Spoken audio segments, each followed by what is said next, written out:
এবার আমরা page border নিয়ে আলোচনা করব।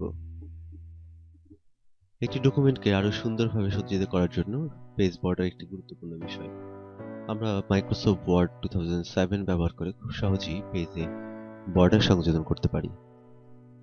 পেজে বর্ডার সংযোজন করার জন্য পেজ লেআউট ট্যাব থেকে পেজ ব্যাকগ্রাউন্ড, পেজ বর্ডার, এখানে তিনটি ট্যাব রয়েছে: বর্ডার্স, পেজ বর্ডার এবং শেডিং। প্রথমে আমরা পেজ বর্ডার নিয়ে আলোচনা করব। পেজ বর্ডার ট্যাব নির্বাচন করে আমরা এখান থেকে বিভিন্ন বর্ডার সিলেক্ট করতে পারি।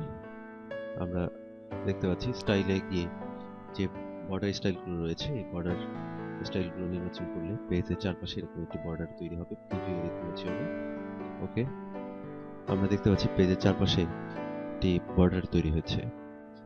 এবার আমরা চাইলে এই বর্ডারটিকে আরো সুন্দরভাবে সাজিয়ে নিতে পারি। পেজ বর্ডার আর্ট অংশে গিয়ে আমরা বিভিন্ন রকম সুন্দর সুন্দর বর্ডার নির্বাচন করে দিতে পারি। যেমন ধরা যাক এই বর্ডারটি নির্বাচন করব। ওকে, পেজের উপরে এবং নিচে এটি বর্ডার তৈরি হয়েছে। এবার আর অন্যান্য আর্ট বর্ডারগুলো আমরা নির্বাচন করে দেখতে পারি। আমরা দেখতে পাচ্ছি প্রিভিউয়ে আমরা আর্টে গিয়ে যে বর্ডারটি নির্বাচন করেছি, প্রিভিউ সেই বর্ডারটি প্রদর্শিত হচ্ছে। ওকে, চারপাশে বর্ডার তৈরি হয়েছে। আবার পেজ বর্ডার, আর্ট, প্রিভিউ। ওকে, আমরা দেখতে পাচ্ছি পেজের চারপাশে একটি বর্ডার তৈরি হয়েছে। এবার আমরা চাইলে বর্ডার এর উইথ বাড়িয়ে দিতে পারি। আমরা প্রিভিউ দেখতে পাচ্ছি বর্ডার উইথ বাড়ছে। আবার চাইলে উইথ কমিয়ে আনতে পারি। ওকে, ছোট হয়েছে। এবার আমরা নন করে দিলে পেজের বর্ডার চলে যাবে এবং নরমাল যে বর্ডারটি সিলেক্ট করা হয়েছিল সেই বর্ডারটি সিলেক্ট হবে। আমরা পেজে বর্ডার না চাইলে নন সিলেক্ট করে দিলে পেজের বর্ডার চলে যাবে। আবার নির্দিষ্ট সাইডে বর্ডার দেওয়ার জন্য, যেমন আমরা বক্স সিলেক্ট করলাম, বাম সাইডের বর্ডারটি উঠিয়ে দিতে আছি, এখানে ক্লিক করলে বর্ডারটি চলে যাবে। নিচে ক্লিক করলে নিচের বর্ডার উঠে যাবে। এবার উপরে এবং ডানে বর্ডার রয়েছে, আমরা ওকে করলে দেখতে পাচ্ছি ডানে এবং উপরে একটি বর্ডার তৈরি হয়েছে। আবার পেজ বর্ডার, আর্ট, একইভাবে আমরা এই কাজটি করতে পারি। আবার বর্ডার দেওয়ার জন্য আবার ক্লিক করলে বর্ডার তৈরি হবে। এভাবে আমরা খুব সহজেই পেজে বর্ডার দিতে পারি। এবার আমরা দেখব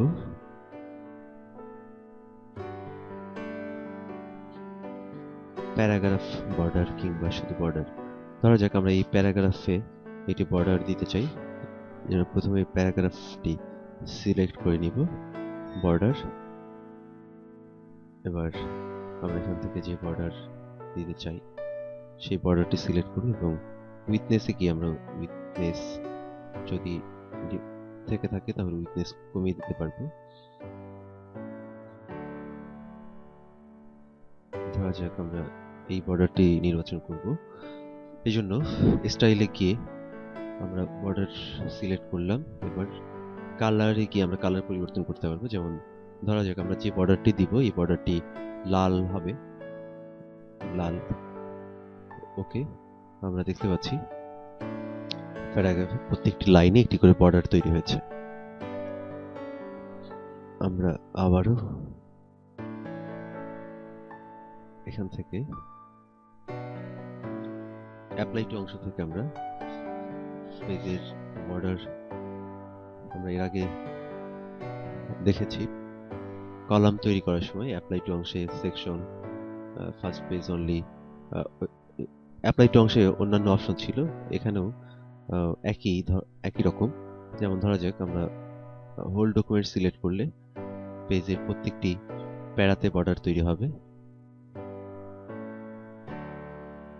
sorry, page border, border, paragraph দিলে শুধু প্যারাগ্রাফে বর্ডার তৈরি হবে।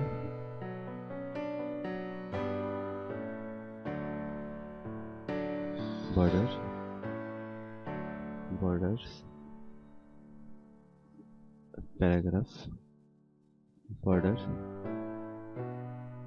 বর্ডার, টেক্সট,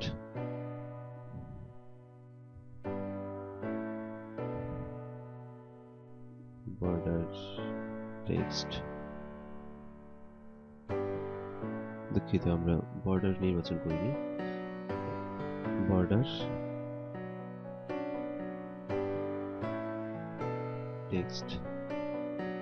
আমরা দেখতে পাচ্ছি টেক্সটে বর্ডার তৈরি হয়েছে। আবার বর্ডার, আমরা প্রথমে পেজ বর্ডারটি উঠিয়ে দিই, এবার প্যারাগ্রাফে বর্ডার দিব আমরা। ওকে,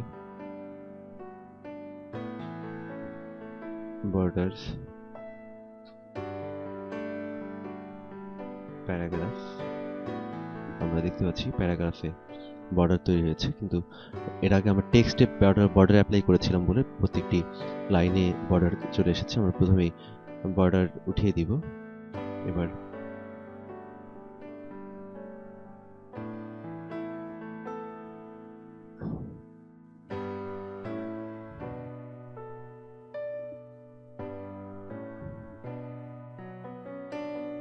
সিলেক্ট পেজ বর্ডার, নন। ওকে, এবার আমরা প্যারাগ্রাফে শুধু বর্ডার দিব, এই জন্য প্যারাগ্রাফটি সিলেক্ট করে পেজ বর্ডার, প্যারাগ্রাফ, এখান থেকে বর্ডার। ওকে, প্যারাগ্রাফের চারপাশে বর্ডার তৈরি হয়েছে। এবার আমরা বর্ডার উঠিয়ে দেওয়ার জন্য বর্ডারসে ক্লিক করে নন। ওকে, দুঃখিত, আমাদের প্যারাগ্রাফটি সিলেক্ট হয়নি। বর্ডার, বর্ডার্স, নন। ওকে, এভাবে আমরা ডকুমেন্টে বিভিন্নভাবে বর্ডার প্রয়োগ করতে পারি। এবার বর্ডার অ্যান্ড শেডিং কমান্ডের আরেকটি ট্যাব শেডিং। আমরা খুব সহজেই লেখাকে বিভিন্নভাবে শেড দিতে পারি। ধরা যাক আমরা একটি টাইটেল তৈরি করব, কম্পিউটার ওয়ার্ল্ড। এবার এই টাইটেলটিকে আমরা শেড দিব, এই জন্য প্রথমে লেখাটিকে একটু বড় করে নিব আমরা। হোম, সাইজে গিয়ে 20। এবার প্রয়োজন একটু বোল্ড। এবার আমরা শেড তৈরি করব একটি। প্রথমে লেখাটুকু সিলেক্ট করে নিব, পেজ লেআউট, বর্ডার, শেডিং। এবার ফিল অংশে গিয়ে আমরা একটি কালার নির্বাচন করব। কালার স্টাইলে গিয়ে আমরা কত পার্সেন্ট সলিড রাখবো সেটি নির্বাচন করে দিতে পারি। আমরা প্রিভিউ দেখতে পাচ্ছি এখানে। প্যাটার্ন আমরা দিব এখান থেকে, স্টাইল থেকে 100% সলিড দিলে টোটাল শেডিংটি কালো হয়ে যাবে। সেক্ষেত্রে আমরা লেখার ফন্ট কালার যদি অন্য কালার হতো সেক্ষেত্রে আমরা কালো দিতে পারতাম। আমরা এখান থেকে সলিড কমিয়ে নিয়ে আসি। দেখতে পাচ্ছি প্যাটার্ন তৈরি হয়েছে। প্যাটার্নকে বিভিন্নভাবে কালার দেওয়া যাবে। প্যাটার্ন কালারে গিয়ে আমরা রেড সিলেক্ট করলাম।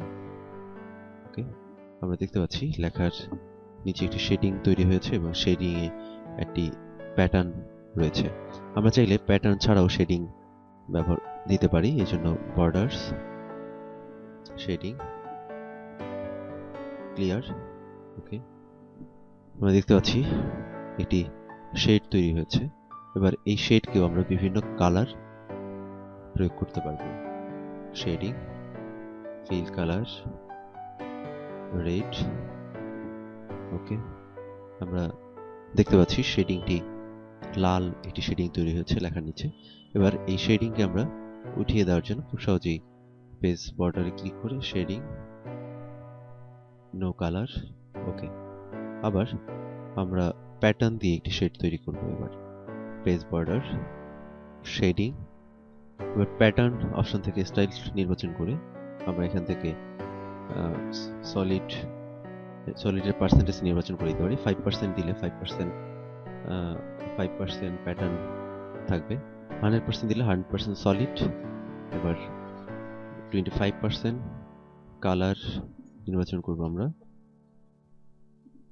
এই, অথবা আরেকটু সলিড বাড়িয়ে দিই।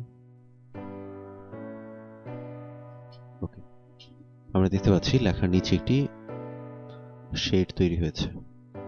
এবার এই শেডকে উঠিয়ে দেওয়ার জন্য খুব সহজেই আমরা এটি উঠিয়ে দিতে পারি। জন্য page border, shading, style, clear, okay. আমরা দেখতে পাচ্ছি এবার লেখার নিচে কোনো শেড নেই। এবার আমরা দেখব প্যারার নিচে একটি হরিজন্টাল লাইন তৈরি করা যায় কিভাবে। আমরা খুব সহজেই প্রত্যেকটি প্যারার নিচে একটি করে হরিজন্টাল লাইন তৈরি করে প্যারাকে আলাদা আলাদা ভাগ করে দিতে পারি। এই জন্য page border, shading, border and shading dialog box আসবে। এবার হরিজন্টাল লাইনে ক্লিক করলে আমরা এখানে একটি হরিজন্টাল লাইন ডায়লগ বক্স পাবো। এবার এখান থেকে আমাদের ইচ্ছে মতো আমরা লাইন নির্বাচন করতে পারি। যেমন আমরা এই লাইনটি নির্বাচন করলাম। এবার ওকে, দেখতে পাচ্ছি আমরা প্যারার নিচে একটি লাইন তৈরি হয়েছে।